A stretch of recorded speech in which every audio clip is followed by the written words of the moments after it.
পুঁজিপতি তারা কনসার্ট করবে, পহেলা বৈশাখের নামে বৈশাখী মেলা দেবে, 16ই ডিসেম্বরের নামে তারা বিজয় দিবস র্যালি উদযাপন করবে, পুরুষ মহিলাকে নাচানাচিতে লাগাই দেবে। 31st নাইটে ওরা রাত জেগে মদ পান করবে, আর আমার যুবক যুবতীদেরকে অবাধ মেলামেশার জন্য সুযোগ করে দেবে। তারা স্পন্সর করে বাংলাদেশের যত বড় বড় কোম্পানি, ওরা স্পন্সর করে 26শে মার্চ, ওরা স্পন্সর করে 16ই ডিসেম্বর, ওরা স্পন্সর করে 31st নাইট, ওরা স্পন্সর করে আমার এই বিজয় দিবস পহেলা বৈশাখ। কিন্তু এই কোরআনের মাহফিল 92% জন লোক মুসলমানের দেশে, বাংলাদেশের কোনো বহুজাতিক কোম্পানি যে এই মাহফিলটা করতে যত টাকা খরচ হয় আমরা দিয়ে দেব, আজও বাংলাদেশে ইতিহাস হয় নাই। ঠিক কিনা বল? আমার খেটে খাওয়া মানুষগুলো যখন কোরআনের মাহফিল সাজাতে চায়, রিক্সাওয়ালার 2 টাকা, ওই মানুষের 1 মুঠো চাল, আর মানুষগুলো খেটে খাওয়া মানুষের সামান্য কিছু দিয়ে এই মাহফিলগুলো যখন দাঁড় করায়, ওরা মুসলমানের সন্তান, টুপি মাথায় দেয়, সময়ে সময়ে নির্বাচনের আগে হজ করে আসে, শাহজালাল মাজার দিয়ে তারা নির্বাচনী প্রচারণা শুরু করে। এই মানুষগুলো এই কোরআনের মাহফিলে বাধা দেয়, তাইলে বুঝতে হবে এই হাল তারা জাল হয়। ঠিক কিনা কম? এই হালের ভিতরে রহস্য আছে, বুঝা গেল কুসকুস কালা হয়। ঠিক কিনা কও? তুমি নির্বাচনের আগে হজও যাও, তুমি নির্বাচনের আগে শাহজালালের মাজারও যাও, তুমি টুপি জাতা দিয়ে মাথার ধরো, তুমি 40 বান্ধে সেটা হাতে তসবি নিয়ে মানুষকে ধোকা দাও, অথচ কোরআনের মাহফিল হতে দাও না। উদাহরণের জন্য তো মাথাইয়া যাওয়ার লাগতো না, উদাহরণের লেগে ঢাহা যাওয়ার দরকার নাই। আমার চান্দলার তাফসির মাহফিল হতে দেওয়া হয় নাই, এইটাই আমার উদাহরণ। ঠিক কিনা কও? কোনো দূরে যাওয়ার আমার দরকার নাই, কখনো দিছে না দিছে এটা আমার জানার দরকার নাই। আমার সানলা হইছে না, এটা আমরা সারা বছর কয়া তারে ফাইলে কয়া। ঠিক কিনা কও? কি রে, কি নমুনা কি কি দেখতে আস? নমুনা কি দেখতে আস? ওই যে কইছিল যদি আমার হাত বানবা কিন্তু মন বানবা কি দিয়া। ঠিক কিনা কও? তুমি আমার তাফসীর মাহফিল বন্ধ করে দেবা। 2024 সালে মাগরিবের পরে এসে দেখো তাফসীর মাহফিল আর লোক সমাগম নয়, জনসমুদ্রে পরিণত হয়েছে। ঠিক কিনা বলো? কারণ এই মাহফিলগুলো মানুষের হৃদয়ের কথা বলে, এই মাহফিলগুলো মানুষকে জান্নাতি মুখী করে দিতে চায়, এই মাহফিলগুলো মানুষের ইন্তেকালের পরে তার কবরকে যেহেতু জান্নাত বানিয়ে দিতে চায়। এ মাহফিল আমাদের হৃদয়ের মাহফিল। এ চাওয়া পাওয়ায় পূর্ণতা দিতে গিয়ে আমরা হাত বাড়িয়ে দিয়েছি উজাড় করে, আমরা মুক্ত হস্তে হাত বাড়িয়ে দিয়েছি মাহফিল দ্বারা প্রয়োজনে আমার টাকা যাক। ঠিক কিনা বলেন? আর হাড় গোড় দিয়ে সেই মরুপ্রান্ত আজকে হাড় গুড়ের একটা বিশাল বড় মনে হয় কারখানা হয়ে গেছে। আমার লেবাননের মুসলমানরা জীবন দিচ্ছে, গোটা বিশ্বের প্রাচ্য থেকে পাশ্চাত্য, আর এই পৃথিবীর উত্তর মেরু থেকে দক্ষিণ মেরু 250 কোটি মুসলমান থাকার পরে সব জায়গায় মুসলমান মার খায়, মুসলমান নির্যাতিত হয়, মুসলমান নিপীড়িত হয়। আমার সোনার বাংলায় মুসলমানদেরকে কচুকাটা করা হয়েছে। এইভাবে যুগে যুগে সময়ে সময়ে ইসলামকে দাবিয়ে রাখার জন্য সকল শক্তি একজোট হয়ে ইসলামকে দাবিয়ে রাখার প্রচেষ্টা চালিয়েছে। খোদার কসম, খোদার কসম, মুসলমান যদি সিংহের মতো গর্জন দিয়ে উঠে, ওই কাফের বেদিনেরা চামচিকার মতো গর্তের ভিতরে পালানো ছাড়া উপায় থাকবে না। ঠিক কিনা বলো? মুসলমানের কোয়ান্টিটি হয়েছে, তাদের কোয়ালিটি আজকে ডিস্ট্রয় হয়ে গেছে। আমরা সংখ্যায় বেড়েছি, কিন্তু আমাদের যোগ্যতা বলতে কিচ্ছু নাই, আমাদের আমানতদারি নাই, আমাদের ভিতরে সততা নাই, আমাদের ওয়াদা আমরা খেলাফ করে ফেলি। না মসজিদে আজান হয়, মানুষগুলো মসজিদের সামনে দিয়ে হেঁটে চলে যায়, নামাজের জন্য মসজিদে ঢুকে না। এইভাবে চলতে থাকলে সংখ্যায় বাড়ানো যাবে মুসলমান। মনে রাখবা, সংখ্যায় বাড়ানো আর মুসলমান ঐতিহ্য নিয়ে টিকে থাকা এক কথা নয়। আমরা বলেছি বাঁচার মতো বাঁচলে সিংহের মতো একদিন বাঁচবো, শিয়ালের মতো 500 বছর বাঁচার কোনোই সার্থকতা নাই। ঠিক কিনা বলো? আজকে পার্শ্ববর্তী দেশ ভারত, প্রসঙ্গক্রমে যেটা বলতেই হবে, পার্শ্ববর্তী দেশ ভারত আজকে আমাদেরকে রক্ত চোখ দিয়ে তাকায়, আমাদেরকে মস্কারা করে, আমাদেরকে হুমকি দেয়। তাদের খাবার বন্ধ করে দিলে আমরা নাকি মরে যাব। তাদের ফাঁদে তারাই আটকে গেছে। পেঁয়াজ এটা রেখে দেওয়ার জিনিস না। পেঁয়াজ যখন পচা শুরু হয়েছে, এখন কৃষকেরা বিক্ষোভ করতেছে, তোমাদেরকে পিটাবো, আমাদের পেঁয়াজের ন্যায্য দাম দাও। আলুগুলো যখন পচে যাওয়া শুরু করেছে, ওরা বলেছে আমাদের দেশে আলু দেবে না, পেঁয়াজ দেবে না। আর আমরা বলেছিলাম ঠিক আছে, আমরা অন্য দেশ থেকে নিয়ে নেব। ইন্ডিয়া থেকে যখন পেঁয়াজ আর আলু আমদানি বন্ধ করে দেওয়া হলো, এখন পেঁয়াজ পচা শুরু হয়ে গেছে, আলু পচা শুরু হয়ে গেছে। আমি বলি আনারস পাকলে এটা কি 15 দিন রাখার জিনিস? কাঁঠাল পাকলে কি এটা রাইখা দেওয়ার জিনিস? দাদা তোমরা বাংলাদেশে পাঠাইয়া টাকা দাও, মাগনা দো একটা কাঁঠালও দাও না। তোমরা যেই দিন বলছিলে গরু দেবা না, আমার শিক্ষিত যুবকেরা গরুর ফার্ম করে যখন গরু উৎপাদন শুরু করে দিল, দেখা গেল সমীক্ষায় দেখা গেল গরু কুরবানি দেওয়ার পরে আমার বাংলাদেশে কুরবানির পরেও গরু আরো বেশি হয়েছে। ঠিক কিনা কও? আমরা ইন্ডিয়া থেকে একটা গরু আনা লাগে নাই। এজন্য আমি আজকের এই তাফসীরুল কোরআন মাহফিল থেকে বিনীত অনুরোধ জানাই, যার যতটুকুন পতিত জমিন আছে, বাড়ির ঘাটা আছে, ছোট্ট টুকরা জমিনটা আছে, এখন পেঁয়াজ লাগানোর মৌসুম। আগামীকালকে সকালবেলা কোম্পানিগঞ্জ থেকে পেঁয়াজের চারা এনে তুমি 1 ঘন্টা কাজ করো।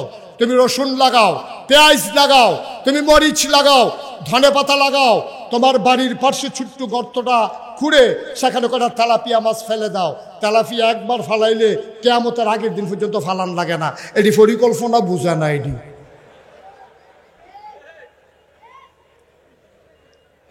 তো বেড়া এই দিন গেছে না রে, আমরা ফেজ যাই শহীদ তলে ফেজ আর বেরিয়ে চুলের বেনির মতো ফাহাইয়া ওই ঘরের তরখের লগে রৌন টাঙ্গাই রাখছে। আম্মার কামড় হাতে টান দিয়া ডাইল বাগার দিয়া লাইছে রৌন দিয়া।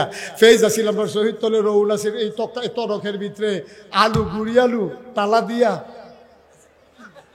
আর দৌড় দিয়া গিয়া গাতাটাতে 2টা তেলাপিয়া মাছ দইরা ফেজ দিয়া ফইল্লা কাঁচামরিচ ফাইডা দিয়া ধন্যা পাতা সিডা দিয়া।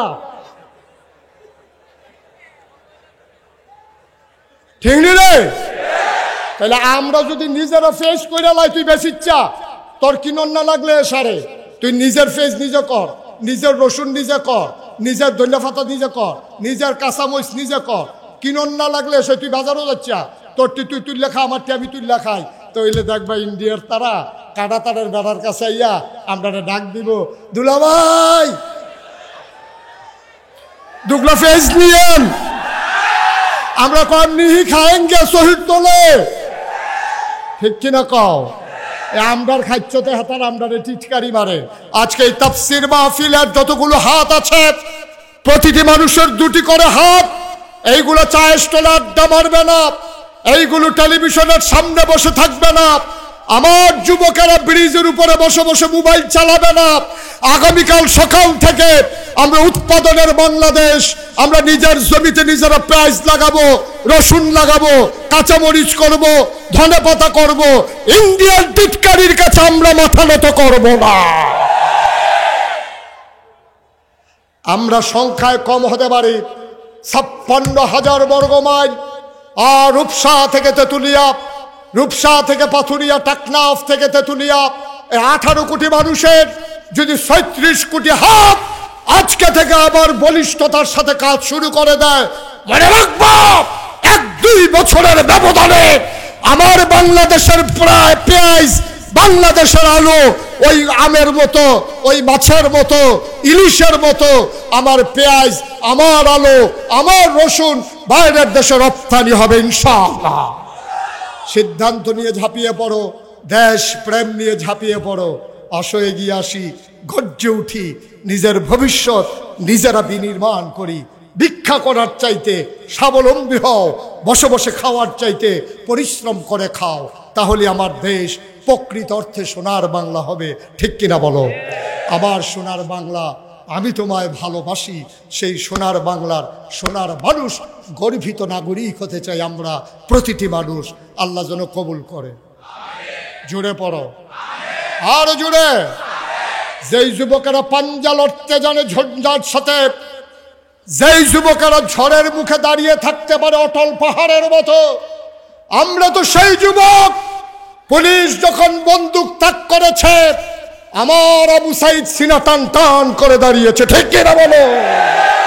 আমরা তো সেই যুবক, যেই যুবকেরা পিপাসার্ত মানুষকে পানি পানি বলে পানি পান করিয়ে এক বুক পিপাসা নিয়ে আল্লাহর রাহে হাজিরা দিয়েছে, ঠিক কিনা বলো? আমরা যেমন করে দেশ বাঁচাতে জানি, যেমন করে ইসলাম বাঁচাতে জানি, যেমন করে আমার সমাজ বাঁচাতে জানি, তেমন করে এই নতুন করে প্রতিষ্ঠিত এই তাফসীর মাহফিলকেও আমরা টিকিয়ে রাখতে জানি, ঠিক কিনা বলো? এর জন্য আগামী বছরে প্রয়োজনে ডাবল প্যান্ডেল হবে। আমরা সবাই মিলে একজন একজন করে লোক নিয়ে আসব। আমাদের যদি টাকাগুলোর গায়ে ছুরি লাগাইতে হয়, আমরা প্রয়োজনে টাকা দেব, নিজেরা পরিশ্রম করব, স্বেচ্ছায় শ্রম দেব। এই কোরআনের মাহফিলগুলোকে আমাদের টিকিয়ে রাখতেই হবে, ঠিক কিনা বলো? আজকে আবার এই মানুষগুলো প্রমাণ দেবে কেমন করে তারা তাফসীর মাহফিলকে ভালোবাসে। সুতরাং এই ধারা শুরু হয়েছে, এই ধারা অব্যাহত থাকবে। এই ধারাকে ভেঙে দেওয়ার জন্য, এই ধারাকে থামিয়ে দেওয়ার জন্য যারা এই হাত বাড়িয়ে আসবে, মনে রাখবো সেই হাত ঘুরিয়ে দেওয়ার জন্য আমার নতুন প্রজন্মই যথেষ্ট, ঠিক কিনা বল?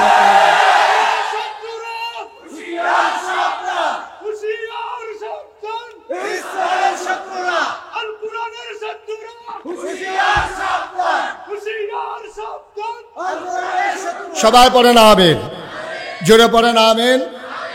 কয় দল? কয় দল গেল? কয় দল গেল? 2 দল। এক দল হলো ধর্মীয় নেতা, 2 নম্বরে হলো পুঁজিপতি, যারা কোনো মতে যারা টিকা বানাইছে। কি আর হালাল, কি আর আলাপ, খায়রা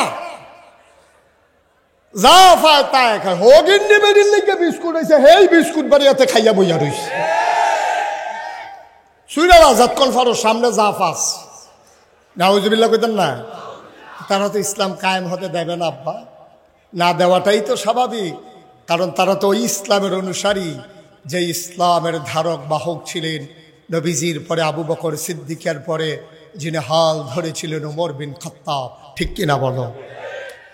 বন্ধুরা আমার, ভাইরা আমার, আল্লাহর নবী নাই, আবু বকর সিদ্দিকের ইন্তেকাল হয়ে গেছে।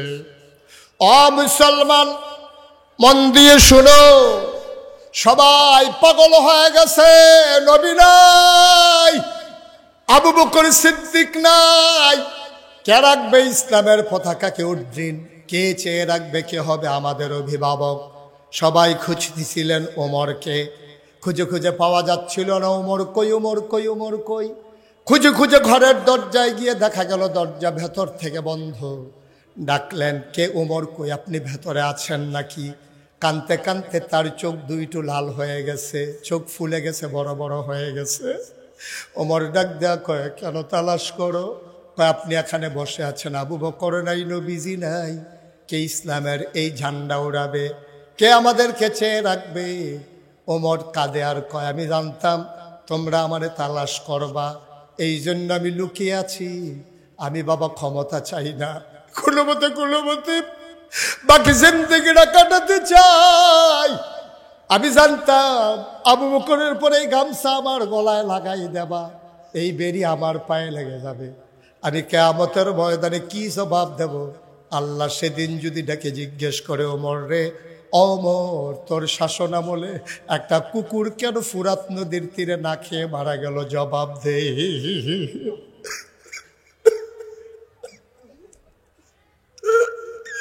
ফুরাত নদীর তীরে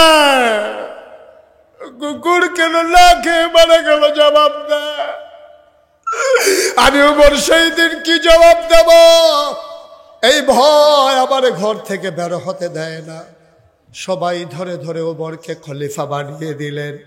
মজার ঘটনা শোনো, মুখর চোখ কোনো ইতিহাস নয়, বানানো কোনো গল্প নয়, বাস্তব ঘটনা শুনে যাও। ওমরকে খলিফা বানাই দেওয়া হলো। সরকারি তহবিলে অনেকগুলো কাপড় জমা হয়ে গেল। ওমর ঘোষণা দিলেন, প্রাপ্তবয়স্ক সবাইকে কাপড় দেওয়া হবে, সবাই আসো। মসজিদে নববীর সামনে সবাই লাইন ধরে দাঁড়িয়ে গেল। ওমর সবাইকে সীমিত পরিমাণে সমহারে 1 টুকরা করে কাপড় দিচ্ছেন। ওমরও সবার শেষে 1 টুকরা নিলেন। ওমরের ছেলে আব্দুল্লাহ ইবনে ওমরও পেলেন 1 টুকরা। সবাই পাঞ্জাবির কাপড় নিয়ে বাড়িতে গেলেন। পাঞ্জাবি বানানো হয়ে গেল। পরের শুক্রবার জুমার আজান পড়ে গেছে। আমিরুল মুমিনিন খলিফাতুল মুসলিমিন, ইসলামের দ্বিতীয় খলিফা, জান্নাতের সুসংবাদ প্রাপ্ত দ্বিতীয় মানুষ ওমর খুতবা দেবেন। সবাই তাহিয়াতুল দুখুলুল মসজিদ কাবলাল জমা পড়ে বসে আছে। সূর্য হারিয়ে হেলে পড়েছে পশ্চিম আকাশে। সবাই পেরেশান, ওমর এখনো আসে না, নামাজ পড়ব কখন। এবার একজন মুরব্বীরা বলল, যাও ও যুবক, তুমি দৌড়ে যাও, দেখো কোনো বিপদ আপদ নাকি। যুবক দৌড়ে দৌড়ে ওমরের বাড়ির সামনে গেল। দূর থেকে তাকায়া দেখে বাড়ির সামনে মরুভূমির মাঝে দুপুর বেলা প্রচণ্ড রোদ, একটা মানুষ পিঠ উদম করে বসে আছে। সূর্যের আলোতে পিঠটা পুড়ে গেছে, সামনে কি যেন বিছিয়ে রেখেছে। যুবক গিয়ে সালাম দিলেন, আসসালাতু আসসালামু আলাইকা ইয়া আমিরাল মুমিনিন ইয়া খলিফাতাল মুসলিমিন। হে ওমর, আপনাকে সালাম। এখনো কেন যান না? নামাজের সময় হয়ে গেছে। এখনো কেন যান না? সবাই মিলে নামাজের জন্য অপেক্ষা করতেছে। উমর বললেন, বাবা তুমি গিয়ে বলো আমি এখনই আসতেছি। আমার পাঞ্জাবিটা আমি যখন গায়ে দিতে যাব, দেখি একটু ময়লা হয়ে গেছে। জুমার দিনে ময়লা পাঞ্জাবি গায়ে দিয়ে যাওয়া ঠিক হবে না, এই জন্য পাঞ্জাবিটা ধুয়ে দিছিলাম, শুকাইতে একটু দেরি হয়ে গেছে। এই তো পাঞ্জাবি শুকিয়ে গেছে, তুমি যাও, আমি আসতেছি। তাইলে বোঝা গেল অর্ধ পৃথিবীর প্রেসিডেন্ট, আমিরুল মুমিনিন খলিফাতুল মুসলিমিন, যার ব্যাপারে নবী নিজেই ঘোষণা দিয়েছেন, আনা খাতামুন নাবিয়্যিন লা নাবিয়্যা বা'দি, আমি হলাম সর্বশেষ নবী, আমার পরে আর নবী নাই। আমার পরে যদি নবী থাকতো, আমার উমর আমার পরে নবী হইতো। ওমর পাঞ্জাবি ধুয়ে বসে আছেন, সকালে যাবেন। তাইলে বুঝা গেল উমরের পাঞ্জাবি 10-12টা। কথা কয় না কয়টা? অর্ধেকটা পৃথিবীর প্রেসিডেন্ট আমিরুল মুমিনিন খলিফাতুল মুসলিমিন পাঞ্জাবি হইল একটা। ইসলাম, এটার নাম হচ্ছে ইসলাম। নির্বাচনের আগে তে বাতাস আইলে গাছ ধরে রেখে রুইতে তারে নি লইয়া যে গা বাতাসে, তার বিডার ভিতরে কুত্তা ঘুমায়। তে ফাঁসকরণের পরে তে এলাকার তো বাড়ি করছে কুমিল্লা করছে একটা, ঢাকা করছে একটা। যদি ভাগ্যা জায়গাও লাগে, যদি ভাগ্যা জায়গাও লাগে, এর লেগেতে মালয়েশিয়া এবং কানাডায় সেকেন্ড হোম। তে দ্বিতীয় বাড়ি হ্যাঁ করে রাখছে, যেন ভাগ্যা জেলে গিয়া থাহার একটা মোটামুটি ভাড়া ছাড়া থাহন যায়। এই বুদ্ধি করে তে হ্যাঁ করছে, বেড়া হগিন্নির ফুতের নাম মিয়া খা। আরে হগিন্নির ফুতের নাম মিয়া খা, বেড়া ভাত খাইছ তা? তোর বিডাত কুত্তা ঘুমাইছে না রে তোর বিডাত? তুই বাতাস এলে বাজার খেয়ে রইছ, তোকে হাত নে তুই চা খাইছ না হইলে চায়ের ফেলে তিমের মতো চাইয়া রইছ। হ্যাঁ, তারা ফুট করে আর তোর ঠুট দুদি লড়ে না খাইয়া। এটি আমরা দেখছি না, মনে করছ? তুই নির্বাচনে ফাঁস করে কয়টা বেতন পাইছ? তোর বাইক বাড়ি হয়, কুমিল্লা বাড়ি হয়, ঢাকায় বাড়ি হয়, সেকেন্ড হোম করো মালয়েশিয়ায়। হ্যাঁ, লজ্জায় কি মুখ দেখানোর জায়গা আছে? আমার দেশের সাবেক প্রধান মন্ত্রী কইতে শরম করে, সাবেক প্রধান বেরিয়ে কয় আমার ফিওনেও 400 কোটি টাকার মালিক। শরম দিয়াস, শরম দিয়াস। এবারে এটা চিন্তাই করলো না, আমি যে কইতে আছি ফিওনে 400 কোটি টাকার মালিক, বাংলাদেশের মানুষ কি বেহতার আছে? হ্যাঁ, তারা যদি মনে মনে কয় আপনি জানি কত কোটি টাকার মালিক। ফিওনে 400, আমার ঘরের বসুইরা কামলা যদি গাড়ি দিয়া যায়, তো আমি তো বিমানে যাওয়ার কথা হিসাবে। তো ফিওনে যদি 400 হয়, তাহলে যে মালিক প্রধানমন্ত্রী তে কয় 1000 কোটি টাকার মালিক, ও হলে না বারুইটি আছে। এখন তো আমরা ধরতে হবে পারছি, আমরা কান্দা দেখে মনে করছি হ্যাঁ স্যারের কান্দা। কারবার কি? অর্ধ পৃথিবীর প্রেসিডেন্ট ওমর পাঞ্জাবি কটা রে? কথা কটা কয়টা? ইসলাম, এটার নাম ইসলাম, এটার নাম ইসলাম। ইসলাম কারে কয় তাকাই দেখো। আমার নেতাদের উপরে তোমরা কম অপবাদ দিছ। তোমরা কইছো তারা নারী ধর্ষণকারী, তোমরা বলেছো তারা লুটতরাজকারী, তারা হিন্দুর সম্পদ দখলকারী। 5টা বছর আমার 2 নেতা মন্ত্রিত্ব করেছে, তন্ন তন্ন করে তালাশ করা হয়েছে, বানানো অনেক অভিযোগ দিয়েছ, কিন্তু আমার 2 মন্ত্রীর একটা টাকা আত্মসাৎ করেছে, তার চরম শত্রুরাও দাবি করতে পারে নাই। ঠিক কিনা বলো? এটার নাম ইসলাম।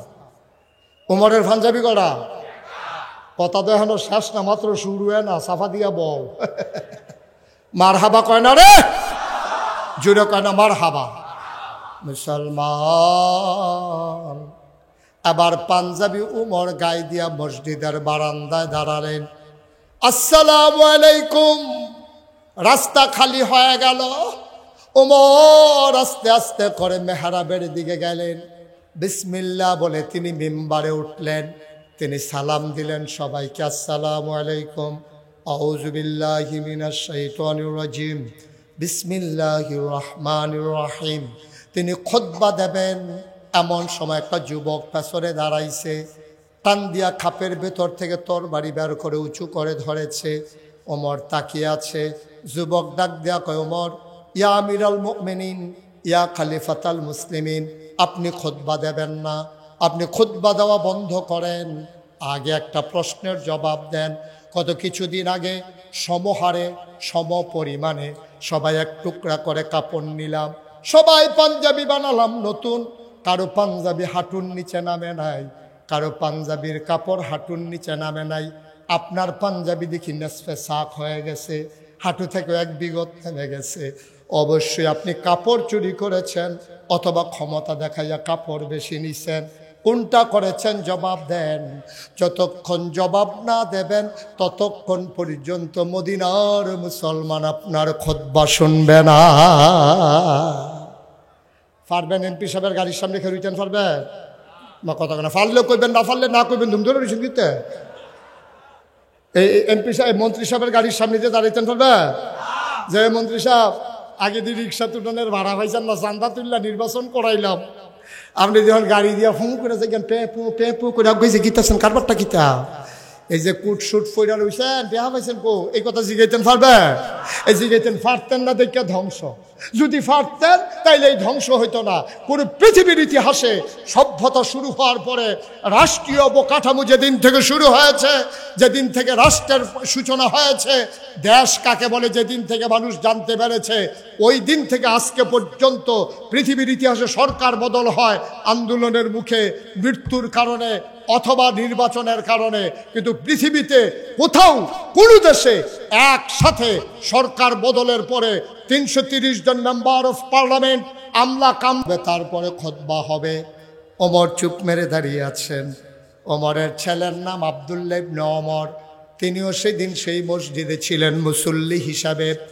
আব্দুল্লাহ ইবনে ওমর দাঁড়ালেন, চোখের পানি ছেড়ে দিলেন, ডাক দিয়ে কয়, ও দেশবাসী, ও মদিনার মুসলমান, জবাব কি আব্বা দেওয়া লাগবে নাকি আমি দিলেও চলবে?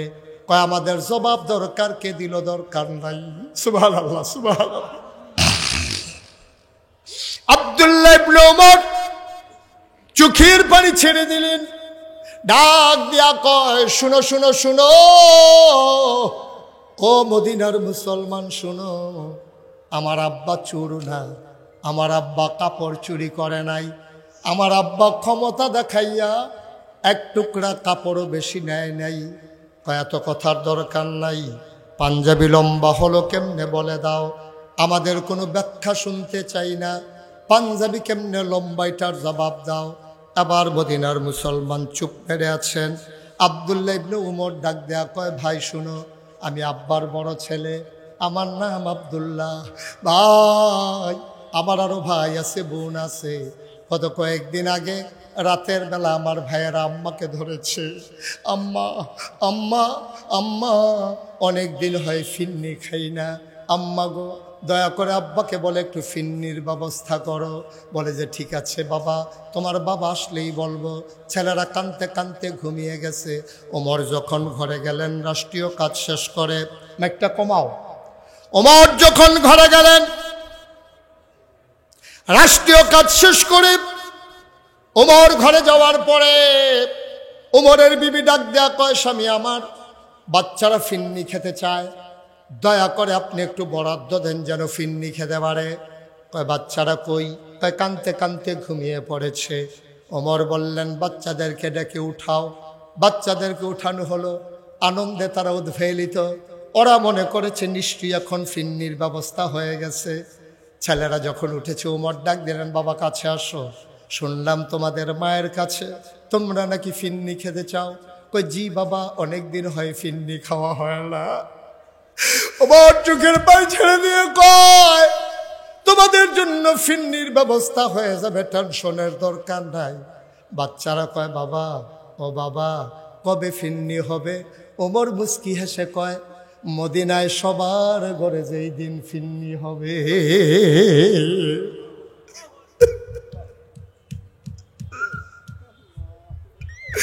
আমার আব্বা সেই আব্বা, সন্তানের আপনারে বাবা ফিন্নি রান্না করতে দেন নাই, আর কাপড় চুরি করবে এটা তোমরা ভাবলা কেমনে? আমার আব্বা কাপড় চুর না, আমার আব্বা কাপড় চুরি করে নাই।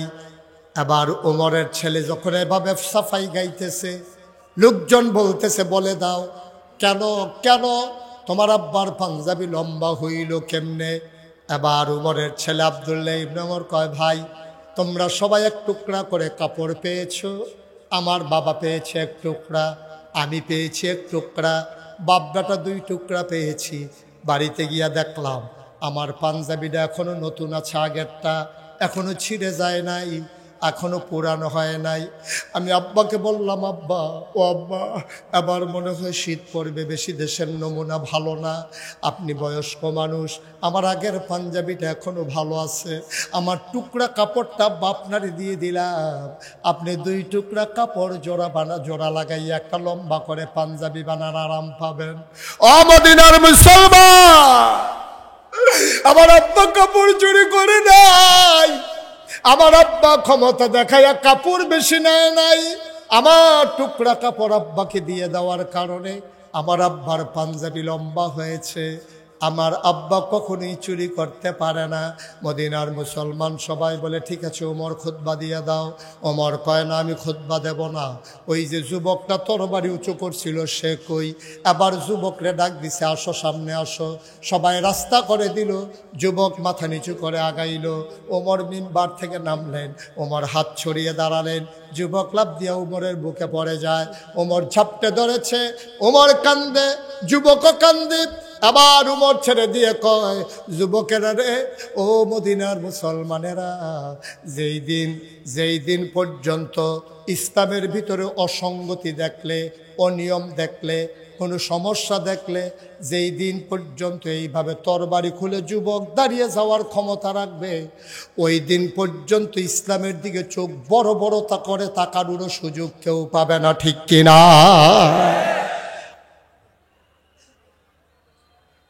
মুসলমান মন দিয়ে শুনো, আমাদের কথায় কাজে কোনো মিল নাই।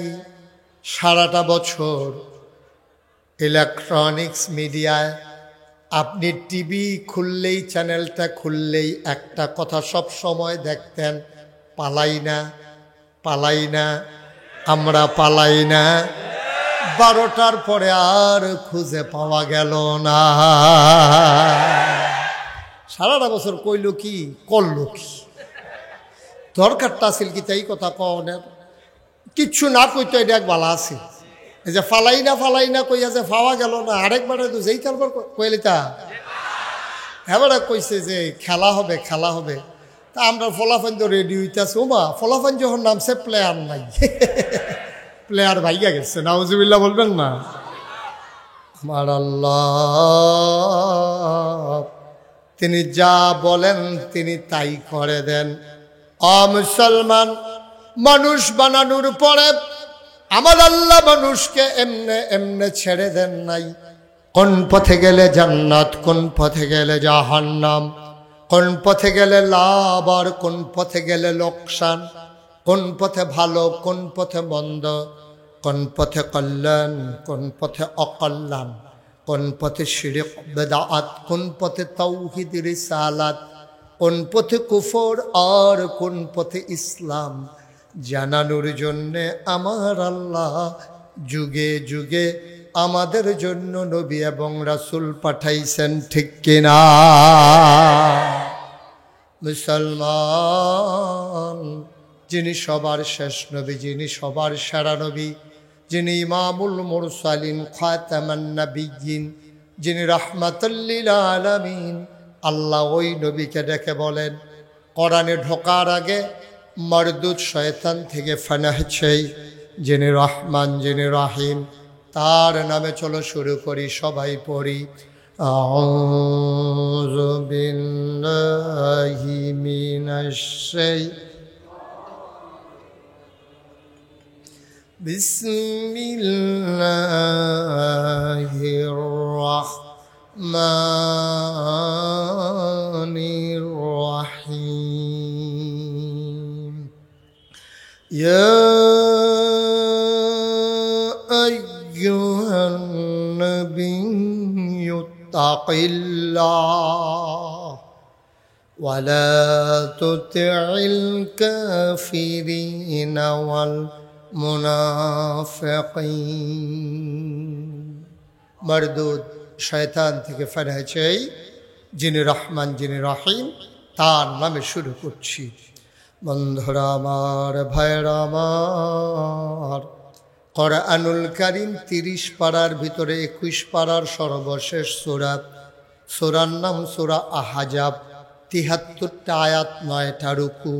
আল্লাহ ডেকে বলেন ইয়া আইয়ুহান নবী, হে নবী, ইত্তাকিল্লাহ, আপনি ভয় পাবেন শুধুমাত্র কেবলমাত্র একমাত্র আমার আল্লাহকে। বলেন সুবহানাল্লাহ। এই সূরাটা তখন নাজিল হয়েছে যখন মক্কার মানুষগুলো আমার নবীকে ভয় দেখাতে চায়, টিটকারি মারে, মস্কারা করে, নবীকে মেরে ফেলতে চায়। ওটার নারী বুড়ি নবীর মাথার উপরে চাপিয়ে দেয়, গলার ভিতরে চাদর দিয়ে হ্যাচকা টান মেরে নবীর শ্বাস বন্ধ করে দিতে চায়। নবীরে জেলখানায় ঢুকিয়ে রাখলো 3.5 বছর। এইভাবে যখন নির্যাতন চরম পর্যায়ে পৌঁছে গেল, মানুষগুলো নবীকে যখন নিঃশেষ করে দিতে চায়, কণ্ঠকে যখন থামিয়ে দিতে চায়, স্তব্ধ করে দিতে চায় কোরআনের কথাগুলো, তখন আল্লাহ ডেকে বললেন ইয়া আইয়ুহান নবী, হে নবী, আত্তাকিল্লাহ, আপনি কাউকে ভয় পাওয়ার দরকার নাই। আবু জেহেল, আবুল আহাব, উতবা, শাইবা, মুগীরা, কাফেরের দল, মুনাফিকের দল, পুঁজিপতি যারা, ধর্মগুরু যারা, যত মানুষ আপনাকে নানানভাবে ভয় দেখায়, আপনাকে নিথর নিস্তব্ধ করে দিতে চায়, জমিন থেকে বিদায় করে দিতে চায়, আপনি শুনে রাখুন, আত্তাকিল্লাহ, আপনি কাউকে ভয় পাওয়ার দরকার নাই। আপনি ভয় পাবেন শুধুমাত্র কেবলমাত্র একমাত্র আমার আল্লাহকে। সুবহানাল্লাহ বলবেন না?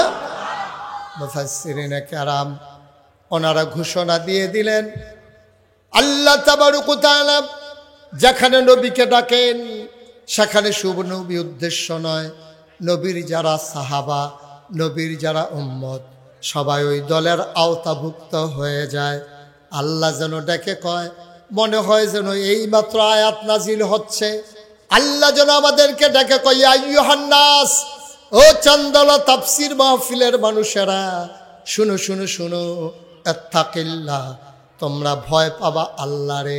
র্যাব, গোয়েন্দা, পুলিশ, বিজিবি, দলীয় ক্যাডার, প্রশাসন, প্রশাসক, যত মানুষ, নেতৃস্থানীয় মানুষ, যত মানুষ থাকুক, কাউকে ভয় পাবা না। তোমরা ভয় পাবা শুধুমাত্র কেবলমাত্র এক আল্লাহকে। ঠিক কিনা? আমরা ভয় পাই কাকে? কথা কন, কাকে? পুলিশ, র্যাব, গোয়েন্দা, দলীয় ক্যাডার, রাজাকার, কোনো কিছুকে আমরা ভয় পাই না। টিটকারি হবে, মস্কারা হবে, এটা আমরা জেনে শুনে এ পথে নেমেছি। এ পথ কখনো কুসুমাস্তীর্ণ ছিল না, এ পথ ফুল বিছানো ছিল না, এ পথ ছিল কণ্টকাকীর্ণ। এ পথে যারা নেমেছে তাদের পা রক্তাক্ত হয়েছে, পথ হয়েছে পিচ্ছিল, এ পথ হয়েছে কণ্টকাকীর্ণ, এ পথ কাটা বিছানো। আমরা জেনে শুনেই এ পথে নেমেছি। আমরা জানি এ পথে চলতে গেলে টিটকারি হবে, মস্কারা হবে, মামলা হবে, হামলা হবে, গুম হবে, নির্যাতন হবে, প্রয়োজন জীবন দেওয়া যাবে, ঈমান দেওয়া যাবে না। রাজি আছো কিনা? হাত তুলে দেখা।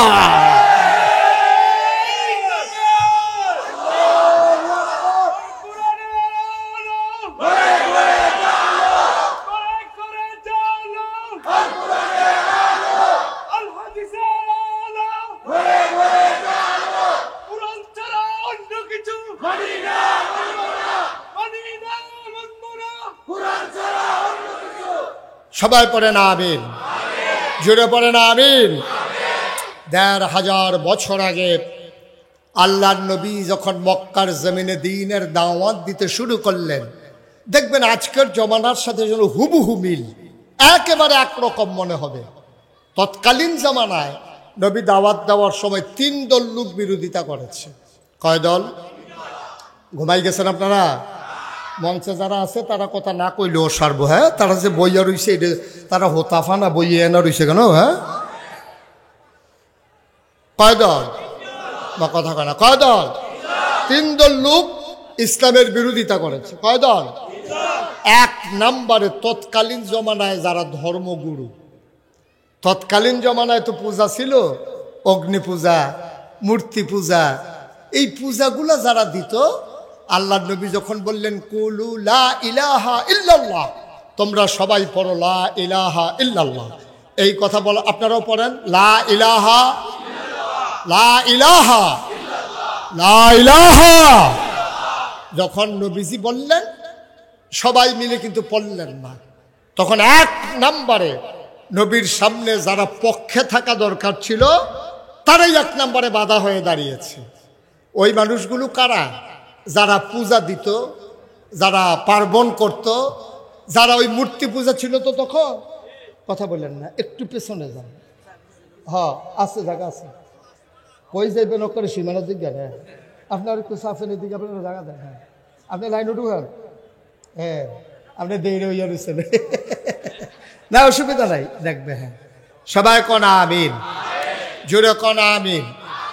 এবার ওই ইমাম শব্দ এলাকা সব জায়গাতে একটু আগ গইয়া খাওয়া হয়, এটা অসুবিধা নাই। এবার মসজিদও দেখছি সামনে গেল।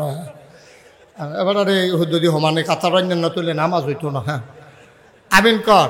আমরা এবার ইমাম সব মানুষ এবারে কিন্তু সামনেই বইব। হ্যাঁ, তোমার মার হাবা কয় না দি এত্রি মানুষে বুঝি আমিন কইলে এই আওয়াজ হয়, জোরে কর। আমরা এলাকার মানুষের এই জোর দিয়ে নিয়ে আগাইবেন সামনে, জোরে কনা আমিন। মোটামুটি হয়েছে, আরো লাগবে। যেই কথাটা বলতেছিলাম, তো নবী যখন এসে দাওয়াত দিলেন, বললেন তোমরা সবাই পড়ো লা ইলাহা। সবাই কি পড়ছে? কিন্তু পড়ে না। মানুষ হয়ে গেছে 2 ভাগ। একদল হলো আল্লাহওয়ালা, আরেক দল হলো শয়তানওয়ালা। একদল ফেরেশতার চাইতে উত্তম, আরেক দল জানোয়ারের চাইতে খারাপ। একদল জান্নাতি, আরেক দল জাহান্নামী। এখন জান্নাতি কারা? আবু বকর, ওমর, উসমান, আলী, তালহা, জুবায়ের, আব্দুর রহমান ইবনে আউফ, সাদ ইবনে রাবিয়া। তৎকালীন জমানায় একদল জান্নাতি, আরেক দল জাহান্নামী। জান্নাতি যারা আবু বকর, উমর। আমরা এখানে যারা আছি, আমরা কি জাহান্নামী না জান্নাতি? তাইলে আমরা আবু বকর উমরের বংশধর। এখন এই বাংলাদেশে তো এখনো আরেক দল আছে যারা জাহান্নামী, আছে নাকি নাই? ওরা কারা? ওরা আবু জেহেল, আবুল আহাব, উতবা, সাইবা, মুগিরা, তাদের বংশধর। ঠিক কিনা কন? তো তৎকালীন জমানায় আবু জেহেল, আবুল আহাব, উতবা, সাইবা, মুগিরা, তারা যেমন ইসলামের পথে বাধা ছিল, এখন যারা তাদের বংশধর, তাইলে তারা এখন বাধা দেবে নাকি দেবে না? স্বাভাবিক জিনিস। আমরা যারা জান্নাতি, আবু বকর, উমর, উসমান, আলী, এটা বন্ধ করে দিতে হবে। একটু ঘুরে আমার দিকে বসতে হবে, সমস্যা হইতে আছে বোধহয় মাহফিল। আর একটু ঘুরেন, আমির ভাইয়া ঘুরেন, ইউটার্ন লই এলেন। হ্যাঁ, এই মাশাআল্লাহ, হ্যাঁ, সুন্দর হয়েছে। ওয়াজ হেন তারা সাইয়া দিছে। হ্যাঁ, মনে হয় যেন সামনে নির্বাচন করবো। আমির ভাইয়া নমুনায় কয় না, বুট আছে তো, বুট আছে। হ্যাঁ, বুট আছে। মার হাবা কয় না, জোরে কয় না মার হাবা। তাইলে আবু বকরের বংশধর হইলাম আমরা, ঠিক নিও কথা কয় না, ঠিক নেই? তাইলে আমরা যদি আবু বকরের বংশধর হই, যারা ইসলামের বিরোধিতা করে হিসাবে তারা হইল আবু জেহেলের বংশধর, ঠিক কিনা কন? তা আবু বকরের বংশধর যেমন আছে, আবু জেহেলের বংশধরও কথা কয় না, আছে নাকি নাই? এই আবু জেহেলের বংশধর আপনি যদি কোন যে হুজুর আমরা এলাকা দিয়ে আবু জেহেলের বংশধর 2-4 জনের নাম কর, আপনি তো অনেক সিনিয়র, এখনও পাইতেন না। এটা সানলা বাজারও বিছেরা লাভ হইতো না, এটা বরদুশ হইতো না, নাগাইশ হইতো না। এই আবু জেহেলের বংশধর ফাইতে হলে যাওয়ান লাগবো ঢাকা, অথবা রাইতের 2:30টার সময় টেলিভিশন খুলন লাগবো। টেলিভিশন খুললে দেখবেন টক শো করে। এই টক শোর নাম দিয়া কথা কইতে লইলে ইসলামের বিরুদ্ধে কথা কয়, কথা বলতে গেলেই আলেম ওলামার বিরুদ্ধে কথা কয়, কথা বলতে গেলেই মসজিদ মাদ্রাসার বিরুদ্ধে কথা কয়, কথা বলতে গেলেই ইসলামী আন্দোলনের যারা অগ্রসরী তাদের চরিত্রে কালিমা লেপন করতে চায়, ঠিক কিনা বলো? ওরা হইলো আবু জাহেলের বংশ, যেটি হ্যাঁ পাওয়া যায়। কয়েকদিন আগে, গত 3-4 বছর আগে, এখন তো আর এই সাহস কেউ করতো না, আগিলা দিনের কথা আর কি। তো এই কয়েক বছর আগে একবার দেখলাম টক শো করতে আছে একটা ঢাকা ইউনিভার্সিটির প্রফেসর। চারটিখানি কথা না, কোনো অটো ড্রাইভার না সিএনজি ড্রাইভার বেলেতে অটো চালায় সিএনজি চালায়, বুঝে না বিষয়টা এরকম না। ঢাকা ইউনিভার্সিটির প্রফেসর, এটা বিশাল বিষয়। ঢাকা ইউনিভার্সিটির চান্স পাওয়া এটাই তো অনেক কঠিন। আর একটু মাইকটা কমাও। ঢাকা ইউনিভার্সিটির প্রফেসর, সে করছে কি, শীততাপ নিয়ন্ত্রিত কক্ষে বসে পুলিশ পাহারায় সেমিনারের নামে সে বক্তৃতা দিতেছে। খুব খেয়াল করেন, চিকন কথা, খুব খেয়াল। চিকন কথা হইল, যারা পর্দা করে, খেয়াল করেন, পর্দা কি ইসলামের ভিতরে নফল না ফরজ? জোরে কোন নফল না ফরজ? উবাইদুল্লাহ ভাই কোন নফল না ফরজ? ফরজ। পর্দা করা কি ফরজ? তাইলে হেই লোক ঢাকা ইউনিভার্সিটির প্রফেসর কইতে আছে, যারা পর্দা করে, হিজাব লাগায়, নেকাব পরে, তাইলে সেই মেয়েরা ঢাকা ইউনিভার্সিটিতে পড়ার দরকার নাই, তারা কোনো একটা মহিলা মাদ্রাসায় ভর্তি হয়ে যাবে। এটাকে আপনারা একমত? মনে করেন আমাদের যে আজকের সভাপতি মাওলানা কবির আহমদ, ওনার একটা মেধাবী মেয়ে মনে করেন ঢাকা ইউনিভার্সিটিতে চান্স পাইছে, তুমি প্রিন্সিপাল হুজুর ইসলাম মানে, তো ওনার ভাই ওদো পর্দা করে, এখন ওনার মেয়ের ইউনিভার্সিটিতে পড়ে, পর্দা করার কারণে এবার আর মাইয়া ইউনিভার্সিটিতে পড়তে পারবে না। পারবে তো? হ্যাঁ তো কয় পারবে না, কয় পর্দা করে দেখা হ্যাঁ মহিলা মাদ্রাসাত ভর্তি করাই দাও, ঢাকা ইউনিভার্সিটিতে পড়ার দরকার। আমি বলি, বেটা তুমি তো আন্দাজি বুঝো নাই, তুমি কোন দেশে বসে কথা বলতেছো তুমি বুঝে ভুলে গেছো। এই দেশ বাংলাদেশ, যেই দেশের 92% জন লোক মুসলমান, ঠিক কিনা কও?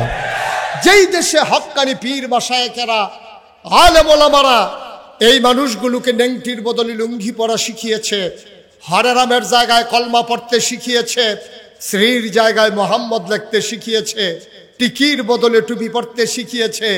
যেই দেশের মুসলমানেরা এশার নামাজ পড়ে দুরুদ পড়তে পড়তে ঘুমোতে যায়, ফজরের আজান শুনলে যাদের ঘুম ভাঙে, সেই বাংলাদেশে মুসলমানের জমিনের উপরে মুসলমানের টাকায় গড়া ইউনিভার্সিটি, যেখানে প্রবেশ থেকে শুরু করে, যেখানে 4র্থ শ্রেণীর কর্মচারী পর্যন্ত তাদের বেতন হয় তোমার আর আমার টাকায়, ঠিক কিনা বলো? সেই ইউনিভার্সিটির হল রুমে বসে তুমি ইসলামের ফরজ বিধান পর্দার বিরুদ্ধে কথা বলো। আমি বলেছি ঢাকা রাজধানীতে শীততাপ নিয়ন্ত্রিত কক্ষে বসে পুলিশ পাহারায় ইসলামের বিরোধিতা করা সহজ, পাল্লা চন্দনের জমিনে এসে বলো পিঠের চামড়া নিয়ে ঢাকা যাওয়া যাবে না। মন যা চায় তাই করবা, মুখে দিয়া যা আসে তাই বলবা, সামনে যা পাবা তাই খাবা, এত সুযোগ আর দেয়া হবে না। এখন বাধা আসবে যেখানে, লড়াই হবে সেখানে, ঠিক কিনা বলো? অনেক করেছো তোমরা, মসজিদের মিম্বারগুলো থেকে আলেমদেরকে নামিয়ে দিয়েছো হক কথা বলার কারণে। আমার প্রাণের তাফসীর মাহফিলগুলো বন্ধ করে দিয়েছো, তামাশা করে করে ফান্ডের টাকাগুলো নষ্ট করেছো। তোমরা কোরআনের কথা বলতে দাও নাই, বাধা আসবে তো লড়াই হবে, ঠিক কিনা বলো?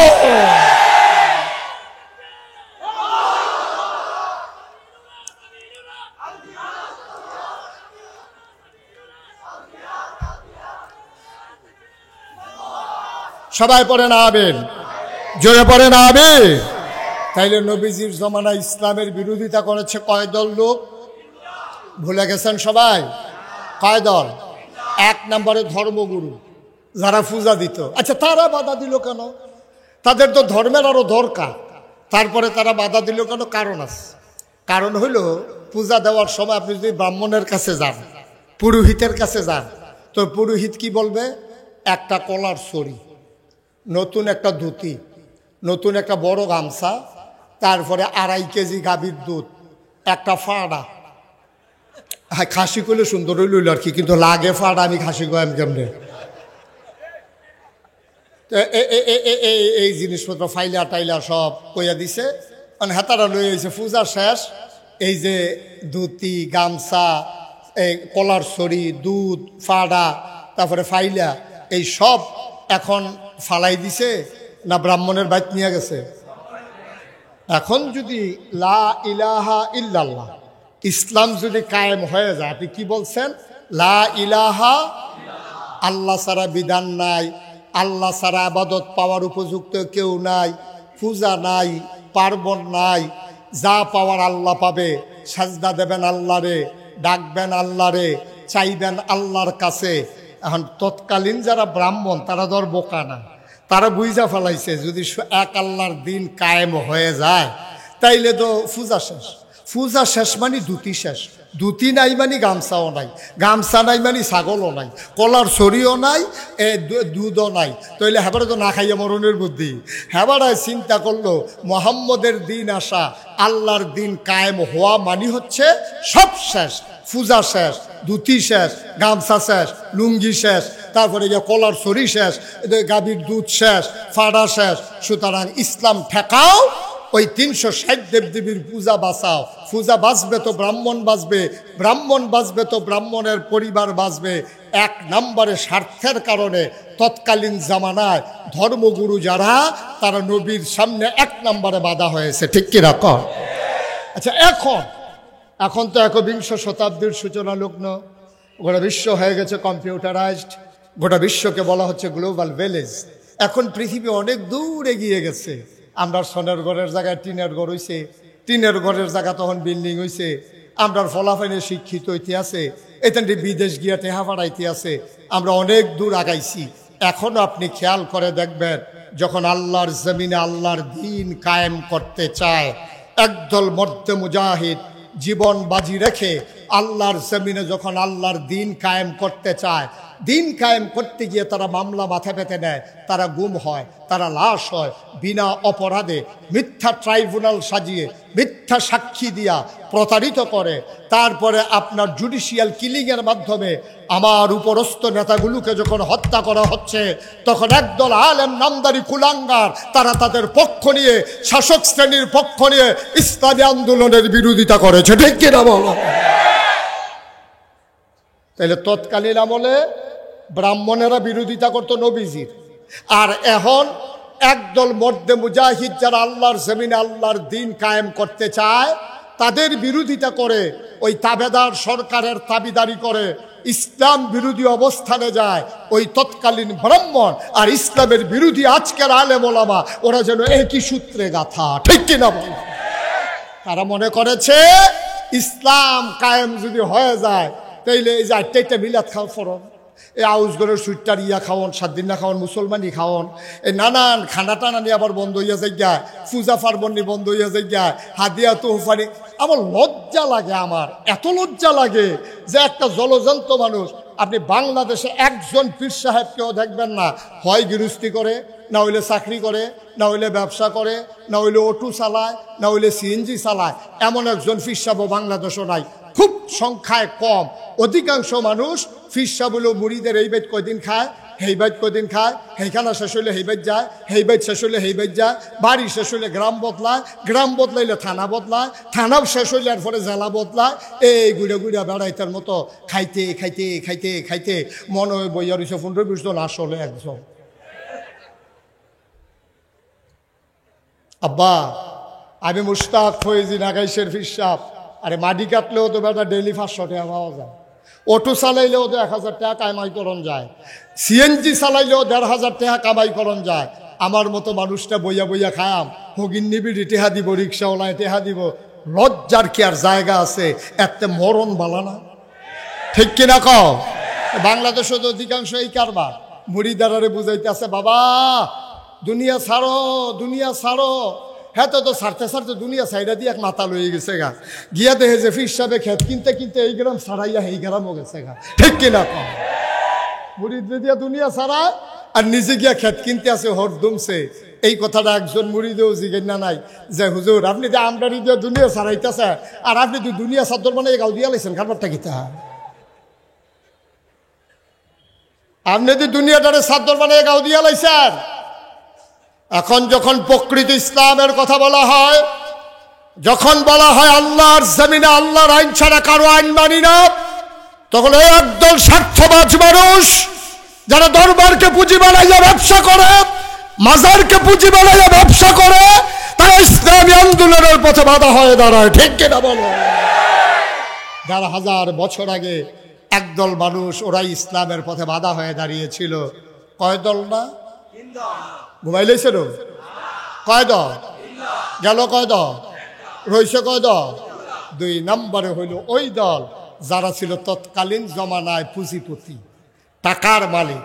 আবুল আহাব তার ছিল চিফ লিডার। তৎকালীন জমানায় সুদের কারবার ছিল। যখন কইছে লা ইলাহা ইল্লাল্লাহ, তেহারা তো এইটা শুনছে আহাল্লাহুল বাইয়া ওয়া হারামার রিবা, যে ব্যবসা হালাল সুদ হারাম। তেহাতে চিন্তা করলো ইসলাম যদি কায়েম হয়ে যায়, আমি যে নবীর চাচা আমেরিকার ছাইড়া দিব, আমি যেন সুদের উপরে সুদ লাগাই, চক্রবৃদ্ধি সুদ লাগাই, এখন এই সুদের কারবার তো বন্ধ হয়ে যাবো গা। এখন হাতে কইছে টাকা যাও, ইসলাম ঠেকাও, আবার সুদের কারবার বাঁচাও। ঠিক কিনা কও?